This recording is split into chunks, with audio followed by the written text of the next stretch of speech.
Welcome to Everyday Entrepreneurs Everywhere with your host, Chris Parker. Hello and welcome. The guest right now is Stan Phelps, who is a great thinker and author. I'm delighted to have him here. He's helped me in a lot of different ways, also with projects and companies that I've been running to come in as an inspirational force. So thank you very much, Stan, for taking the time out today. For the rest of the audience, would you please just let us know who are you and what do you do, and most importantly, why do you do what you do? Sure. Well, thanks, Chris, for having me. So I am an author, a speaker who looks at the future of both the customer and the experience that we provide for them, but also the experience that we provide for our employees. And how do we reinforce culture and engagement? And I've written this Goldfish series of books, which is now 15 books strong. But it's all about kind of a progression of how my thinking has developed. And it started with a simple why. I was a marketer for over 2 decades. And I just saw marketing, Chris, going in a real, I thought, the wrong direction. And I was a big part of the problem. And I decided, hey, I need to be part of the solution. And it led me on a journey of initially crowdsourcing over 1,000 examples. And that ended up being the purple goldfish. And it's kind of my thinking is developed from there. And what was the wrong way? I'm just curious if you can share. So in my opinion is I think marketing is too focused on the prospect. And not enough of marketing is focused on creating the experience and taking care of the customers that you already have. And the ultimate goal of marketing, and I don't know if it's even debatable, is that the best form of marketing you ever do is referral and word of mouth marketing. And people will admit that that's the best type, yet it's like less than 10% of companies have any type of word of mouth or retention strategy when it comes to creating that memorable experience. Is it because creating the experience is harder than simply throwing a campaign out there, or is it just a mindset thing? Well, I think, we get so wrapped up sometimes in what our brand is. And for, decades, it was all about the promise, right? A brand is what? A promise. And I think that's a very narrow way of looking at it. I think in this day of social media, that our brand is no longer what we tell people it is. It's what people experience. It's what they feel about that experience and about what that brand is about. But it's most importantly what they tell. Your brand is what your customer tells other people. I guess, and so I think it's based on what they remember, I suppose, as well, because it's not only what you experience together. And right, and we know that people that get referred to a brand, in some cases, are upwards of 4 times as valuable to a company than somebody who's acquired through traditional means. Tell me a little bit about the brand of the goldfish. So if you can, very briefly, because I love the goldfish story. So if you share it a little bit, why the goldfish, and then share that. And then I'd like to dive down that a little bit about the different books that you've been participating in and writing.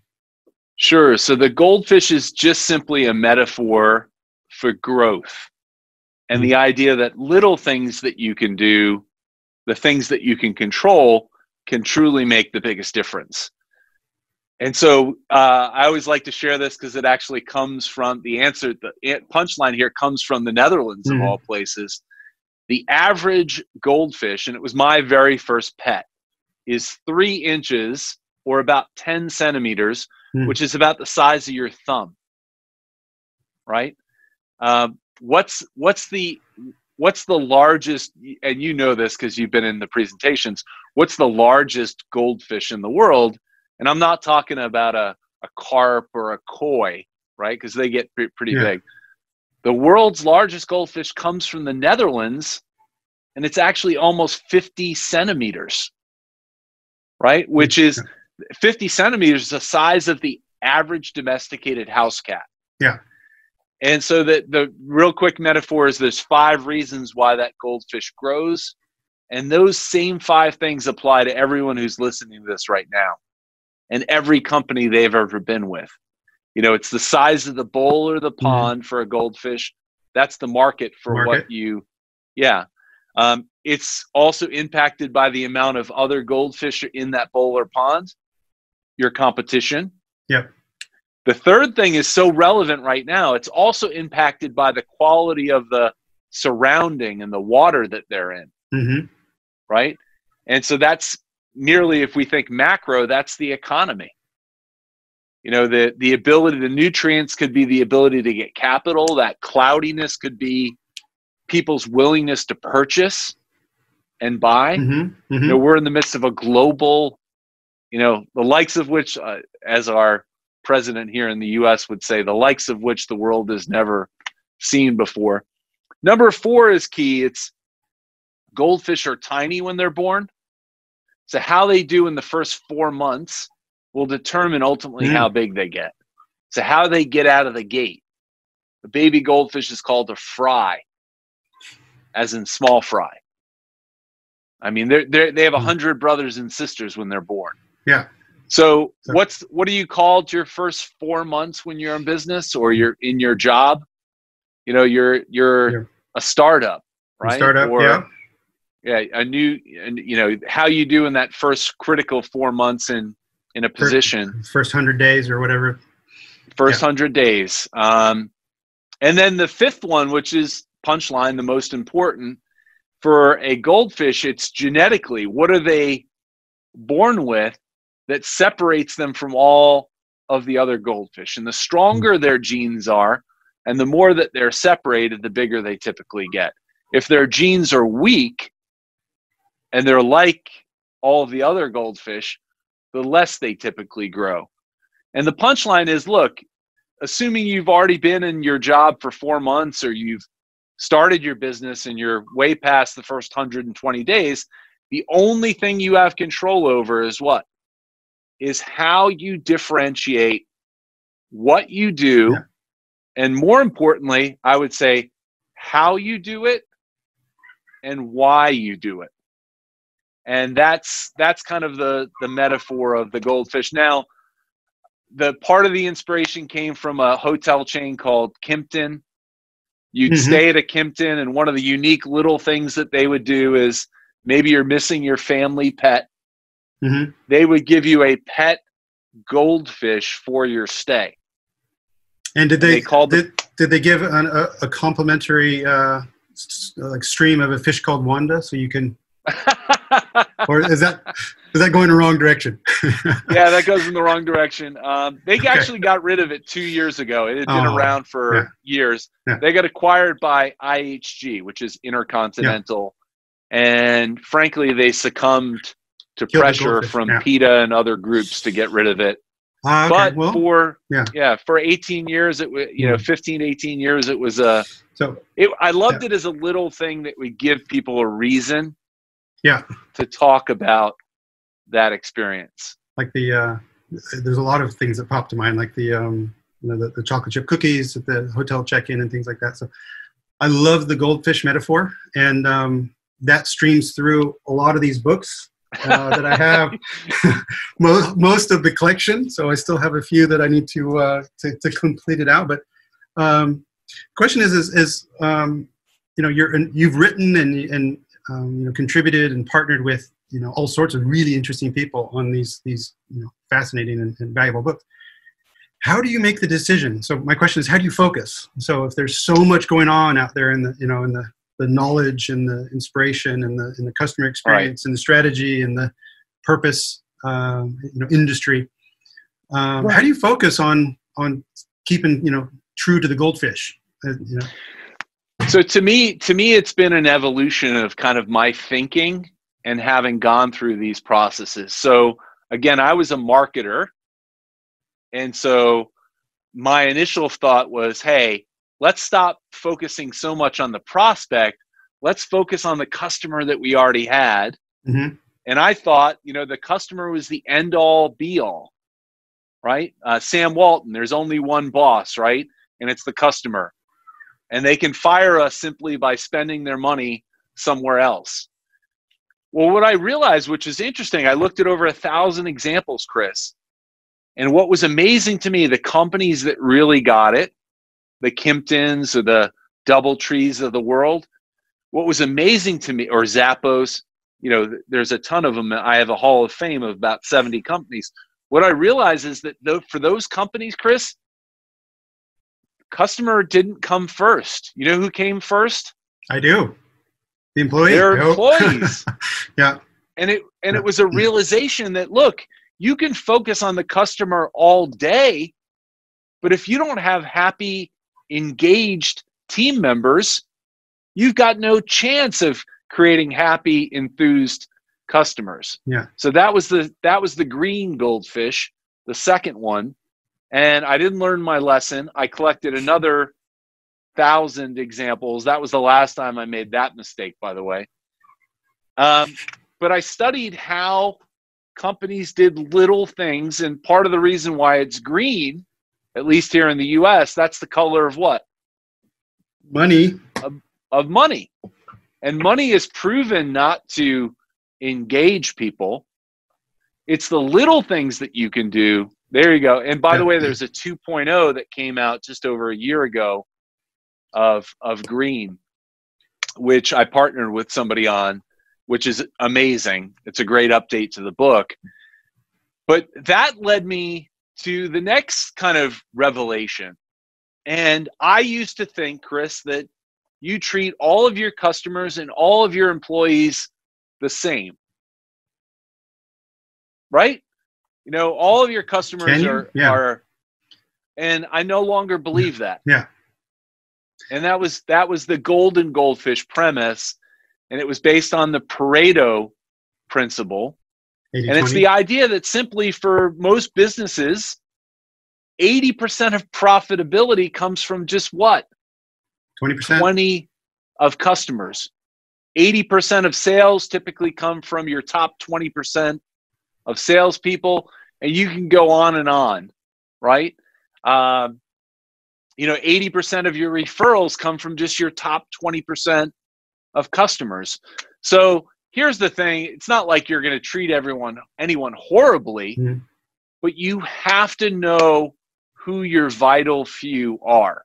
I wonder if it works the other way. Is the 80/20 rule, like the most complaints and heat and tension come from the other 20%? 80% of your complaints come from 20% of your customers. I guess the challenge will be because there's probably some overlap. So there's some of those complaints that are coming from super loyal, super important. Right. Listen to that, and there's probably some coming from, well, that's just somebody having a bad day. Who So really quickly, about 8 years ago, I started doing work with IBM as what they consider a futurist program. Mm-hmm. And if anyone else wants to call you a futurist, more power to them. If you call yourself a futurist, that means you're, how would you say it in Dutch? A klotzak, maybe? I don't know. I think that fits. Yeah. Working with IBM. I don't think the futurists or the self-proclaimed futurists, maybe didn't, forecast this Corona crisis on a timely basis. So it's kind of hard to. Here's the thing. Working with IBM, I just realized the role going forward that technology, data, and analytics were going to play in providing a more responsive, customized, and frankly, a lot of little data that would help create a better experience. One that was more predictive, one that was more responsive. And that led to the blue goldfish. Now, I probably can't take you through all. I just finished the 10th color last month, but I'm not going to take you through the next 6 because it would take too long. But suffice to say, mostly it's been revelations on my part of what I see is important, whether it's purpose, happiness, generational insights, as we have now 5 generations in the workplace. Being able to handle pressure when it comes to both sales and client management. And the latest one was our ability to communicate, which is we do more of this virtual type of stuff, is absolutely key and a game changer. And looking at the Stan Phelps Enterprises, this whole business machine that you've built underneath you, and maybe this is speaking to people who are aspiring authors and speakers who want to sell their knowledge, like myself, I'm following in your footsteps and just eating up the little things that I can learn from you and others in our network that we know. How do you grow your business? I don't want to really say monetize, because that's really the wrong angle on it, but eventually you need to capture value somehow, because right. you're creating so much value and insights and help for others. How does someone make that their work life? So if you want to make it as an author, and how you monetize it is not through selling books. Mm-hmm. I hope to pop anybody's bubble there. Unless your last name is Rowling, King, mm-hmm. Patterson, Godin, Gladwell, you're not making money and supporting yourself by selling books. Books are a great vehicle to show how you've went in depth into something and how to break it down mm-hmm. for someone. But how you monetize that is really through keynotes, workshops, virtual programs, coaching, consulting. Now, for me, in the beginning, you try to do everything. And what you have to and you would back this up, Chris, what you learn is, one, if you try to do everything, you're going to be maybe moderately good at some things. Mm-hmm. And so you've got to realize, one, who your target is, and two, where you can add the most value. Yeah. And so for me, it was, I didn't enjoy really coaching or project-based consulting. And so I've tried to eat my own dog food. I lopside in keynotes and workshops, mm-hmm. whether they're in person or now, like I'm doing later today on the yellow goldfish and the purple goldfish, more virtual. Yeah. And people overcomplicate, I think, how difficult it is to succeed as an author and a speaker. Really, you've got to just do 4 things. One is you've got to have world-class content that actually solves problems. Mm-hmm. Right? I don't care if you've got the greatest story, if it's not addressing a pain that somebody has and solving a potential problem, it can be a hobby, but you're not going to make a business of it. Yeah. 2 is more of what we call your platform skills. And simply, you just have to be able to present it in a way that's compelling, engaging, and memorable. You have to be able to create engagement. Mm-hmm.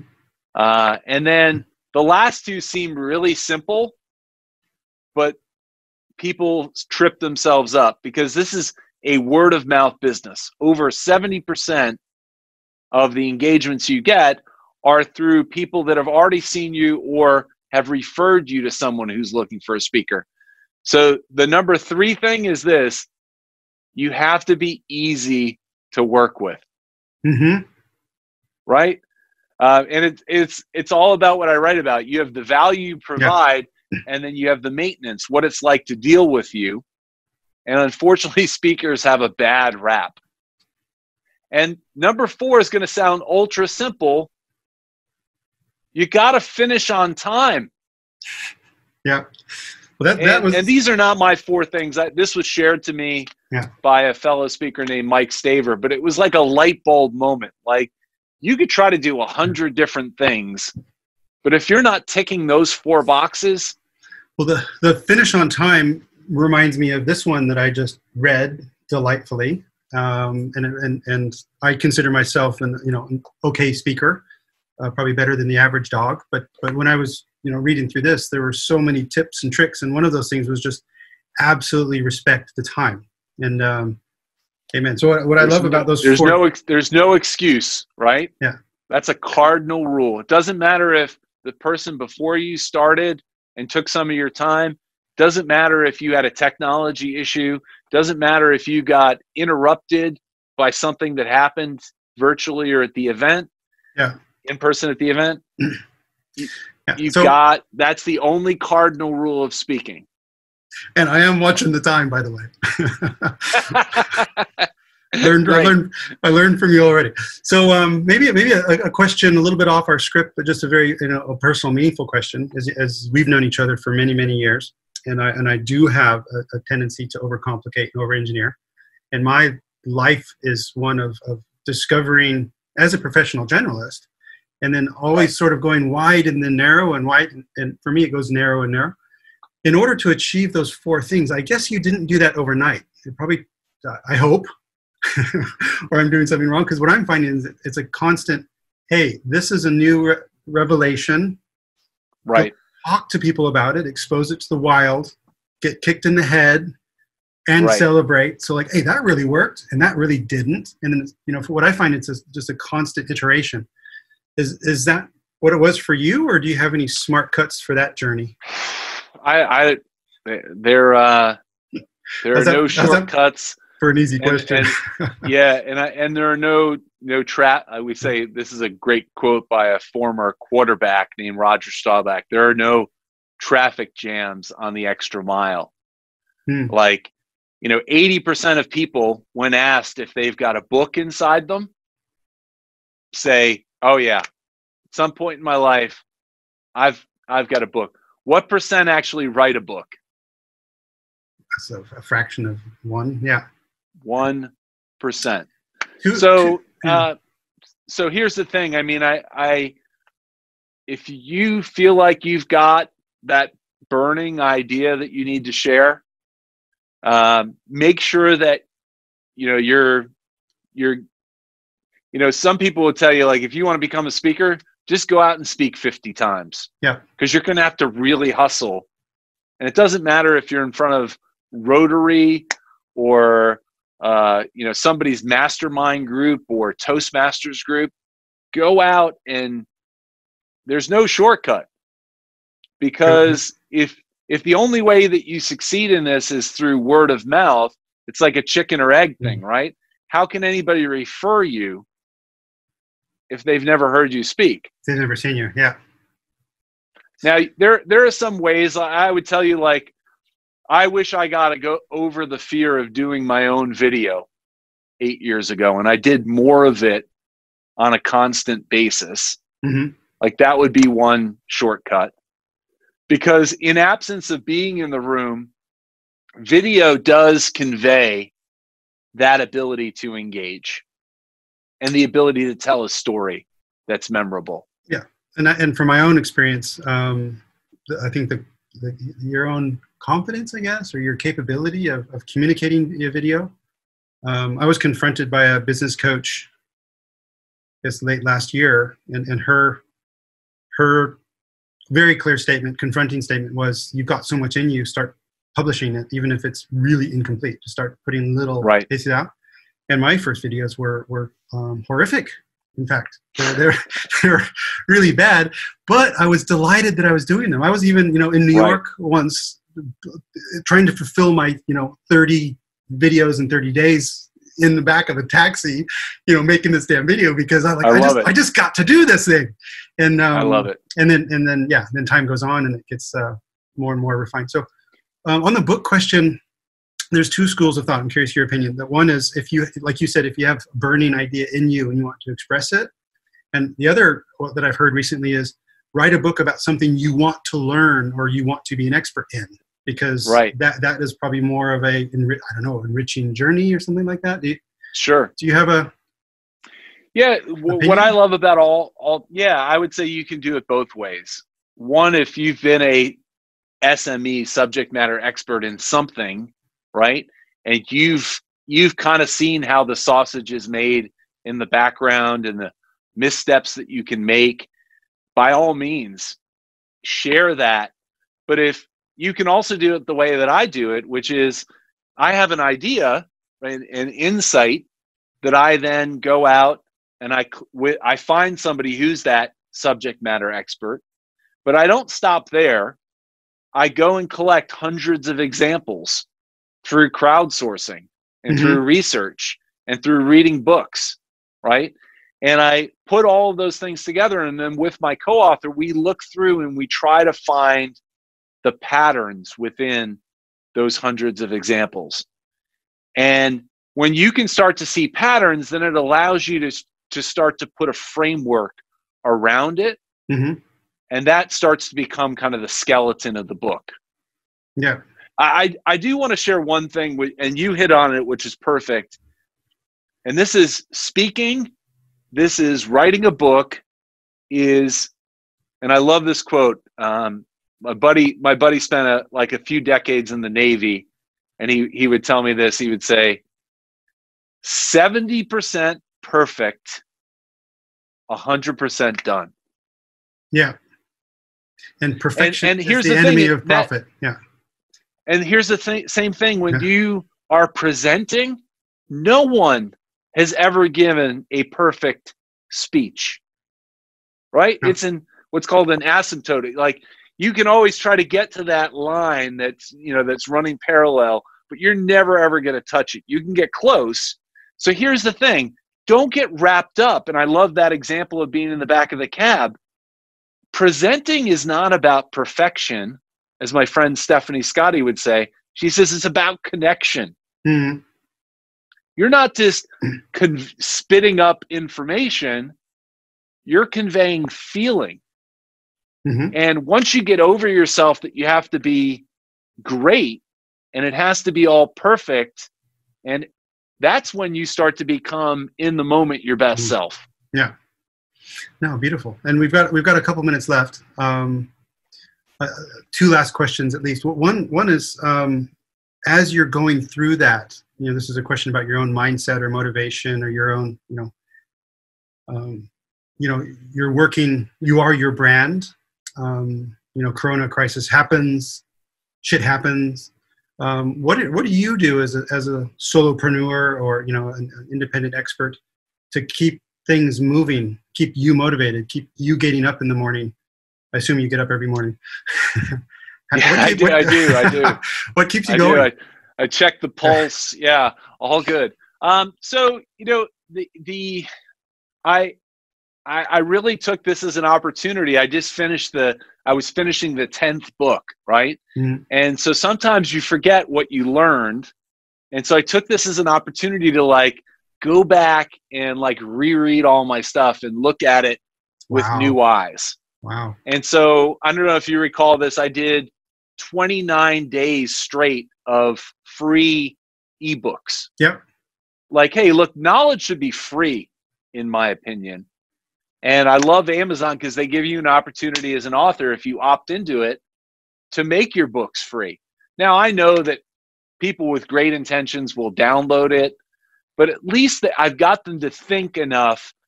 And every day for those 29 days, I would write a post about a different book in the series.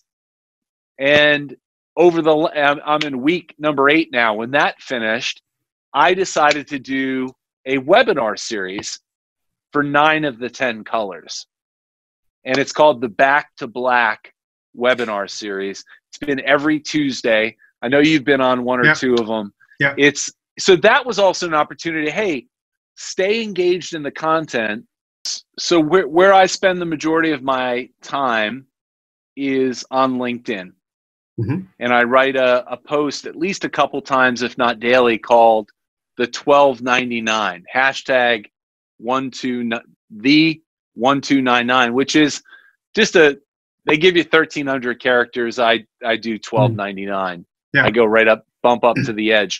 So that's a place, or my website is stanphelpsspeaks.com. Outstanding. Learn more at ebullient.com/podcast.